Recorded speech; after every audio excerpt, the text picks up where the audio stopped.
हाँ जी दोस्तों, तो कैसे हैं आप लोग। आप सभी का स्वागत है आपके अपने YouTube चैनल जे कनेक्ट पर।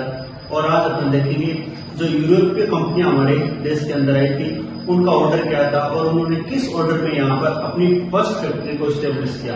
तो हमें सबसे पहले पता होना चाहिए, सबसे पहले जो इंडिया में आए थे वो थे पुर्तगीज, जिनको हिंदी में क्या देंगे, पुर्तगाली। कौन थे?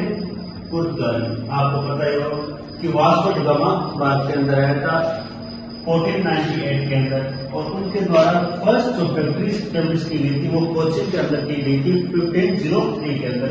ये वाला आपको अरेंज करना आता है कि सबसे पहले कौन आया था और सबसे बाद में कौन आया। उसके बाद पूछा जाए तो आता है डच।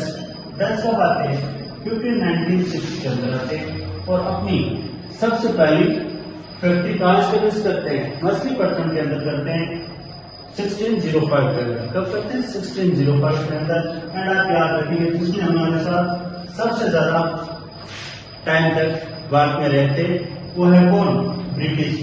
तो 1608 में 1608 के अंदर इंडिया में आते हैं और फर्स्ट फैक्ट्री स्टेब्लिश करते हैं मछलीपट्टनम के अंदर 1611 के अंदर। ये आप याद रखेंगे। फिर आते हैं डेनमार्क वाले, ये आते हैं 1616 में आते हैं और सबसे पहली फैक्ट्री तमिलनाडु के अंदर तंजौर में स्टेब्लिश करते हैं 1620 के अंदर। ये साल आपको याद रखने हैं कि सबसे पहले किसने की। फिर आते हैं लास्ट में आते हैं फ्रेंच। तो फ्रांसिस के 1664 के अंदर भारत के अंदर आते हैं और अपनी सबसे पहली फैक्ट्री कहाँ पर स्टेब्लिश करते हैं। तो आप याद रखेंगे भाई कि सूरत के अंदर अपने सबसे पहले फैक्ट्री स्टेब्लिश करते हैं 1668 के अंदर। तो आपको पता होना चाहिए सबसे पहले पुर्तगाली आते हैं और सबके बाद आते हैं फ्रांसीसी। अब कभी कभी ये पूछा जाता है कि सबसे पहले तो पुर्तगाली आए थे लेकिन सबसे बाद में कौन गए? तो सबसे बाद में भी पुर्तगाली गए थे। भारत को छोड़कर सबसे बाद में पुर्तगाली गए थे। उनको धक्के मार कर निकाला था, तब जाकर वो कहते सर अब हम आपको गोवा दे देते हैं, पांडुचेरी दे देते हैं और हम यहाँ से जा रहे हैं।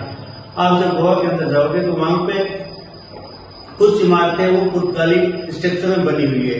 और एक बात ध्यान रखेंगे, जो आजकल जर्दा दवा यूज करते हैं अपन, वो भी पुर्तगालियों के देन है। तो इसी प्रकार के और वीडियो मिलते हैं, तब तक के लिए जय हिंद।